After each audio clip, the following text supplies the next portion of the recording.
thanks to ODINE and our partners. They include the City of Amsterdam.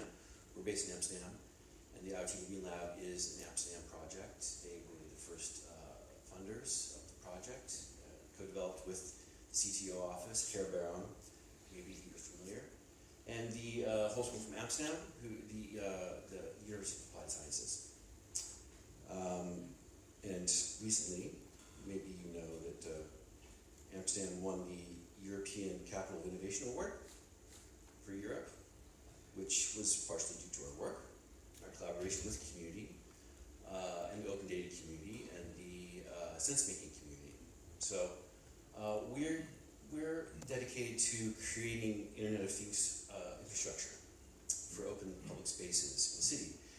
And around those IoT open infrastructures, there is a whole data generation program that engages public spaces and people and developers to generate value across all verticals.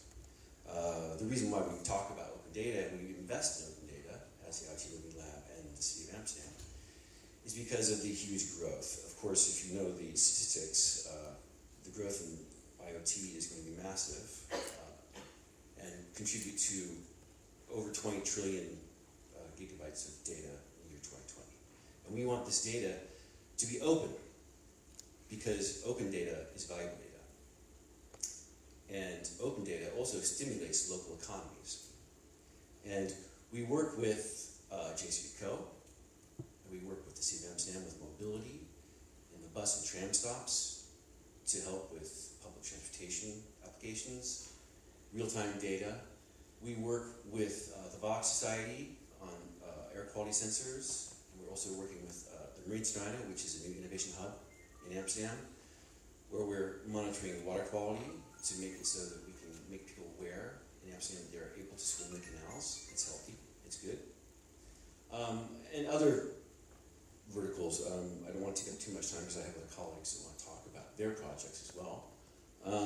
But recently, I want to talk specifically about a project we did with the whole school from Amsterdam, where we gave the Oosterpark, a park in the city, a personality, a way to speak to the people, and a reason to communicate and engage the public, and to attract them to the park, and to encourage them to come out of their houses and into the park and stimulate exercise and social activity.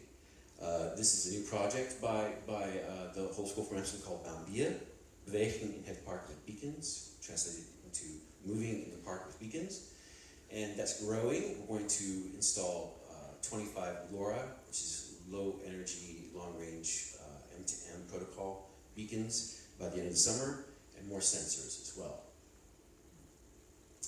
We are creating with the Manwaring, the new innovation hub, and the Makerversity, which are our new tenants of the innovation hub, the Manwaring Living Lab, and we're expanding the IoT Living Lab, which now incorporates the entire city center. So we have over 300 beacons and sensors installed in the city of Amsterdam, which are open data and which developers use to create third generation IoT-enabled interactivity. And this was also an inspiration for the Things Network and for an app called Art Whisperer, which is featured on the National Geographic Explorer program. You can watch July 1st. And there's a lot of clever and interesting innovations out there, and there's a big knock-on effect on the economy. And the impact we're having on the economy is significant. We're talking about millions. And we like to say that we're not just creating infrastructure, we're enabling the city with the Sense Network to create a sense of city. We want to create cities that have a way to feel. They sense things, and that they generate open data. It stores that data, it can create models with, of course, the help of the public. It listens because we're implementing social validation platforms to give that data more value. It interacts with people, of course, and of course, it shares that data and collaborates with other cities, and we learn and knowledge share with other cities. Our next city is Helsinki. They give us an approval to go ahead with that program. We're talking to Paris, Leeds, Berlin, and Zoetermeer. very much.